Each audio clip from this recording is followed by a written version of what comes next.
ऋषिकेश, ऋषियों का धाम। भारत के उत्तराखंड प्रदेश में पड़ता है ऋषिकेश, जिसे yoga capital of the world भी माना गया है। ऋषिकेश हिंदू धर्म का एक बहुत ही पवित्र स्थल है, जो टूरिस्ट और पर्यटकों के बीच भी बहुत ज्यादा फेमस है। कहा जाता है कि श्री राम ने रावण का वध करने के बाद ऋषिकेश में ही आकर तपस्या की थी, और यहाँ का प्राचीन रघुनाथ मंदिर इस चीज का साक्षी है।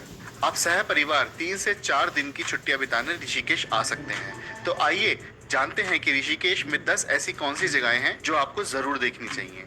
तो हमारी वीडियो अंत तक देखना, और यदि आप नए हैं तो हमारा चैनल जरूर सब्सक्राइब करें। बस दबाइए लाल बटन और उसी के साथ दबाइए घंटे का निशान। नंबर 10 पे है भगवान शिव की मूर्ति। परमार्थ निकेतन वो जगह है जहाँ से आप भगवान शिव की ये भव्य मूर्ति के दर्शन कर सकते हैं। इस मूर्ति में आपको भगवान शिव बैठ के ध्यान लगाते हुए मिलेंगे, जिसमें भगवान शिव की आंखें बंद हैं। यह मूर्ति गंगा नदी के बीचों बीच बसी है, और बिना किसी शक के ये नजारा बहुत ही जबरदस्त है। परमार्थ निकेतन आश्रम का नजारा, जहाँ पर ये मूर्ति स्थित है, अपने आप में एक बहुत ही शांत और सुंदर नजारा देता है। यह मूर्ति तकरीबन 14 फीट ऊंची है, और पर्यटकों के बीच ये बहुत ही ज्यादा प्रसिद्ध है। नंबर 9 पे है नीलकंठ महादेव मंदिर। नीलकंठ महादेव मंदिर एक बहुत ही प्राचीन मंदिर है, जो कि ऋषिकेश के पास मणिकूट पर्वत पे स्थित है।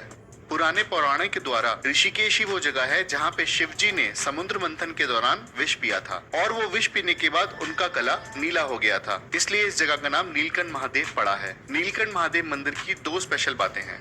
सबसे पहली कि ये मंदिर 3 पर्वतों से घिरा है, जिसका नाम है मणिकूट, ब्रह्मकूट और विष्णुकूट। और दूसरी कि इस मंदिर की रचना बहुत ही कलरफुल तरीके से की गई है। समुद्र मंथन करते हुए स्कल्पचर्स उनकी एंट्रेंस पे बनाए हुए हैं। नीलकंठ महादेव का मंदिर ऋषिकेश से कम 32 किलोमीटर दूर है, और वहां पहुंचने में आपको लगेंगे तकरीबन 1 घंटा। अगर आप नीलकंठ महादेव मंदिर जा रहे हैं तो सुबह 6 बजे आप वहां पहुंच सकते हैं, ताकि आप सुबह की भव्य आरती भी अटेंड कर सकें।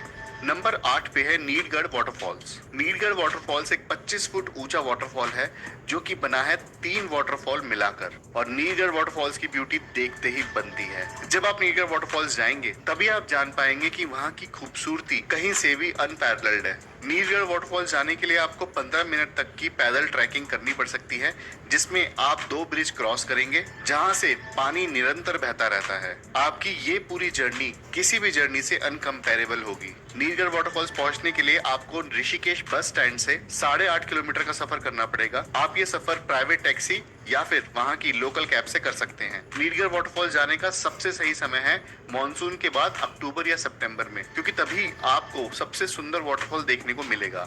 नीलगढ़ वाटरफॉल्स की एंट्री फ्री है, आप यहाँ पे बिना कोई पैसे दिए जा सकते हैं। वहाँ जाने के लिए आप अपने साथ थोड़ा खाना और पानी भी रख सकते हैं, ताकि आपकी ये ट्रैकिंग एक पिकनिक में बदल जाए। हमारा सजेशन रहेगा कि वहाँ जाने के लिए आप अपने साथ एक्स्ट्रा कपड़े भी लेके चले, क्योंकि क्या पता कि वहाँ जाते ही आपका नेचर का मजा लेने का मन कर जाए। नंबर 7 पे है बीटल्स आश्रम। बीटल्स आश्रम, जो कि 84 कुटिया के नाम से भी मशहूर है, ऋषिकेश उत्तराखंड की एक बहुत ही प्रसिद्ध पर्यटक स्थल है।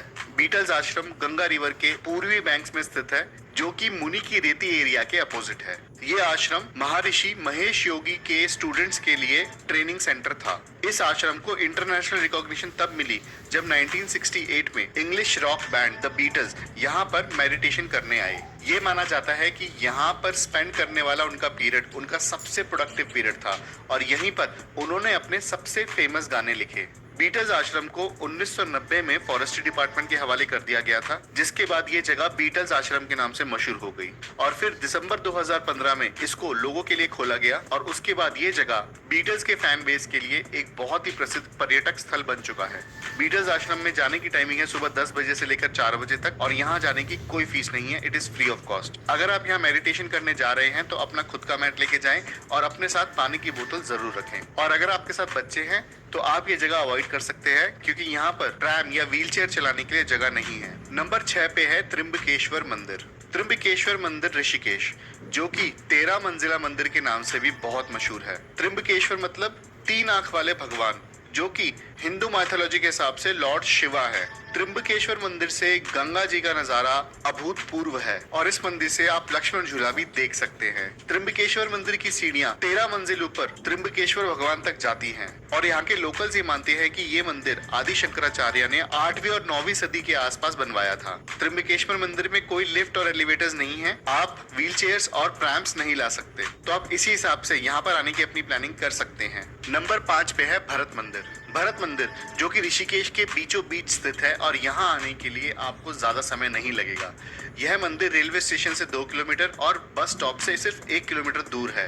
राभ्या ऋषि और सोम ऋषि जी की कठोर तपस्या के बाद भगवान विष्णु ने उनसे प्रसन्न होकर माया रूप में उनको यहाँ पे दर्शन दिए थे और साथ ही साथ विष्णु जी ने कहा था कि कलयुग में भरत नाम से यह मंदिर यहीं स्थापित होगा। भरत मंदिर में 250 साल पुराना वटवृक्ष, पीपल और बेल पत्तों का पेड़ है जो कि हिंदू धर्म के हिसाब से ब्रह्मा जी, विष्णु जी और शिव जी के होने का साक्षी है और इसी वजह से यह मंदिर श्रद्धालुओं और पर्यटकों के बीच बहुत मशहूर है। भरत मंदिर घूमने में आपको तकरीबन 1 घंटा लग सकता है और इस मंदिर में आपको एक म्यूजियम भी मिलेगा जो कि घूमना जरूर बनता है। भरत मंदिर की टाइमिंग है सुबह 5 बजे से लेकर दोपहर 12 बजे तक और शाम को 4 बजे से लेकर रात को 9 बजे तक। भरत मंदिर जाने की कोई फीस नहीं है और यह मंदिर आना वसंत पंचमी और महाशिवरात्रि के दिन बहुत शुभ माना जाता है। नंबर 4 पे है त्रिवेणी घाट की आरती।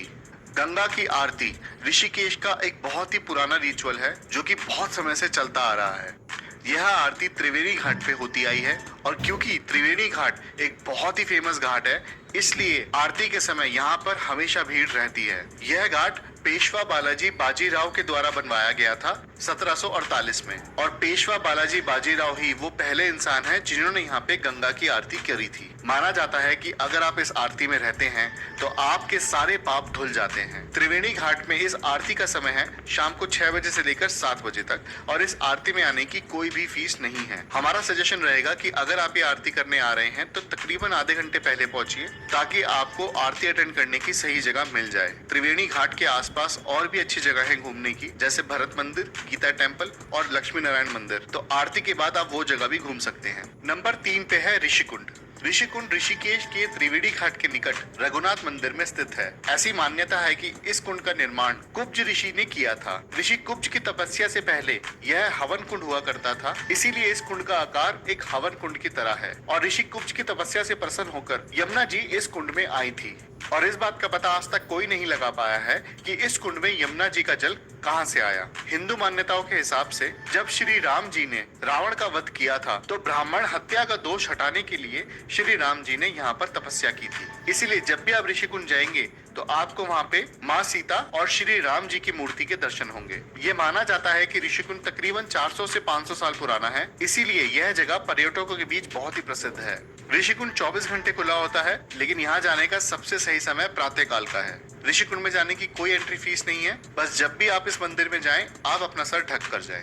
नंबर 2 पे है चोटी वाला रेस्टोरेंट। जी हाँ, अगर आप ऋषिकेश आ रहे हैं और आपने चोटी वाले का खाना नहीं खाया तो आपने डेफिनेटली कुछ न कुछ मिस जरूर किया है। चोटी वाला रेस्टोरेंट राम झूले के पास पड़ता है और यह रेस्टोरेंट 1958 में बना था। तभी से इस रेस्टोरेंट को वही जनरेशन चलाती आ रही है और इसीलिए इस जगह का स्वाद 50 सालों से एक ही जैसा है। चोटी वाले की कोई ब्रांच नहीं है, सिर्फ ऋषिकेश और हरिद्वार में ही आप चोटी वाले का खाना खा सकते हैं। चोटी वाला रेस्टोरेंट जब ऋषिकेश में खुला था तो इसके ओनर्स ने इसकी ब्रांडिंग अलग तरीके से करने का सोचा, इसीलिए उन्होंने एक चोटी वाले बाबा अपने रेस्टोरेंट के सामने बिठा दिए जिनकी मोटी मोटी आंखें और एक बहुत ही लंबी चोटी है। इसी मैस्कॉट ने पर्यटकों को बहुत ही ज्यादा लुभाया और तभी से इस रेस्टोरेंट का नाम चोटी वाले रेस्टोरेंट के नाम से मशहूर है। इस रेस्टोरेंट की टाइमिंग है सुबह 7:30 बजे से लेकर शाम को 11 बजे तक और यहाँ पार्किंग की सुविधा नहीं है, इसलिए अगर आप यहाँ पर आए तो या तो पैदल आए या फिर आए ई रिक्शा से। क्योंकि ये रेस्टोरेंट बहुत ज्यादा प्रसिद्ध है तो यहाँ पर आपको वेटिंग करनी पड़ सकती है। नंबर 1 पे है लक्ष्मण झूला। लक्ष्मण झूला ऋषिकेश की सबसे प्रसिद्ध पर्यटक स्थल है। यह बनवाया था अंग्रेजों ने अपनी सुविधा के लिए। लक्ष्मण झूला करीब 90 साल पुराना है। 1923 में जब ब्रिटिश गवर्नमेंट को इस झूले की जरूरत आन पड़ी तभी इस झूले की नींव रखी गई थी और गंगा नदी पानी के तेज बहाव के कारण इसकी नींव 2 बार बह चुकी थी और 1930 में कहीं जाकर इस पुल का निर्माण हुआ। लक्ष्मण झूला तकरीबन 450 फीट लंबा है और ये माना जाता है कि राम जी के छोटे भाई लक्ष्मण जी ने यहाँ पर जूट का पुल बनाया था और उस पे बैठ के तपस्या की थी, इसलिए इस पुल का नाम लक्ष्मण झूला पड़ा है। लक्ष्मण झूला पहुंचने के लिए आप यहाँ की लोकल बस, टैक्सी या ई रिक्शा कर सकते हैं जो कि ऋषिकेश के बस स्टॉप से आपको 20 से 30 रुपए में लक्ष्मण झूला पहुंचा देगी। लक्ष्मण झूले के साथ यहाँ पे राम झूला भी बहुत फेमस है जो कि 750 फीट लंबा है और इसका निर्माण भी 1993 में हुआ था। लक्ष्मण झूला 24 घंटे खुला होता है और यहाँ आने की कोई फीस नहीं है, लेकिन यहाँ आने का सबसे बेस्ट टाइम है सुबह 5 बजे या रात को 10 बजे। सो ये थी ऋषिकेश की 10 सबसे प्रसिद्ध पर्यटक स्थल। हमें आशा है आपको ये वीडियो पसंद आई है। अगर पसंद आई है तो लाइक का बटन जरूर दबाएं और यदि